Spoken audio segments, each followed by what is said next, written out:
The New Testament church started when Jesus poured out his blood. This ended Daniel's 69th week. The church age will end at the rapture. Then the tribulation starts. The last 7 years. Daniel's 70th week. In a moment, in the twinkling of an eye, at the last trump, for the trumpet shall sound, and the dead shall be raised incorruptible, and we shall be changed.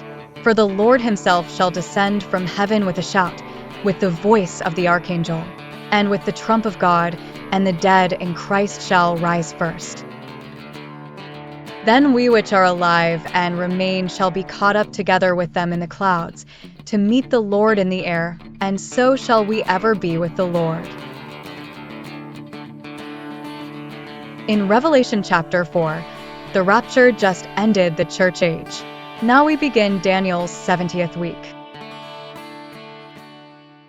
Nestled within one of the most prophetic chapters of Scripture, Daniel 9 verses 24 to 27, lies a divine calendar so precise it predicts both the arrival of the Messiah and the climax of human history. Daniel's 70 weeks prophecy, a breathtaking 490-year blueprint of God's redemptive timeline for Israel and the world. While the first 69 weeks have seen meticulous fulfillment through historical events and the life of Jesus Christ, the final week, the 70th, is a period shrouded in anticipation, theological debate, and apocalyptic significance.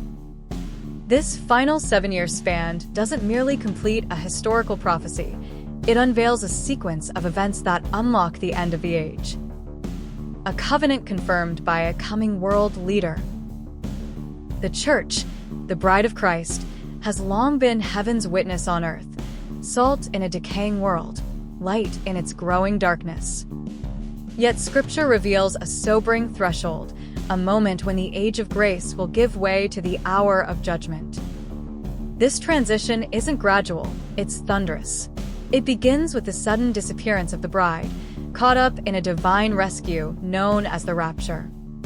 Her exit is not the end of the story, it's the catalyst for global unraveling. As the bride ascends, another figure descends. The beast. Scripture calls him the man of lawlessness, the Antichrist, the deceiver who will rise amidst chaos with seductive peace and twisted miracles. With the restrainer removed, the Spirit-indwelt Church, the final act begins.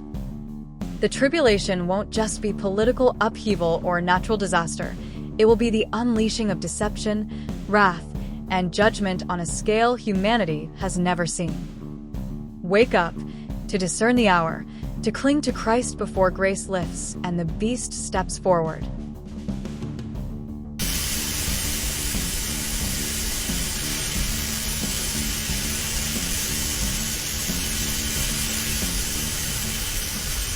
The Church, the bride of Christ, is not the object of God's judgment, but the recipient of his love.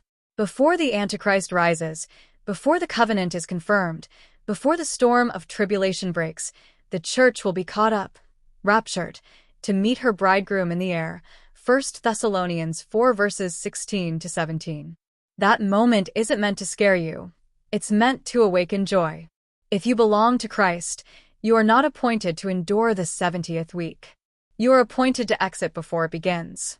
The earth may groan, deception may grow, but you are part of the restraining force that will be taken out before the beast steps in.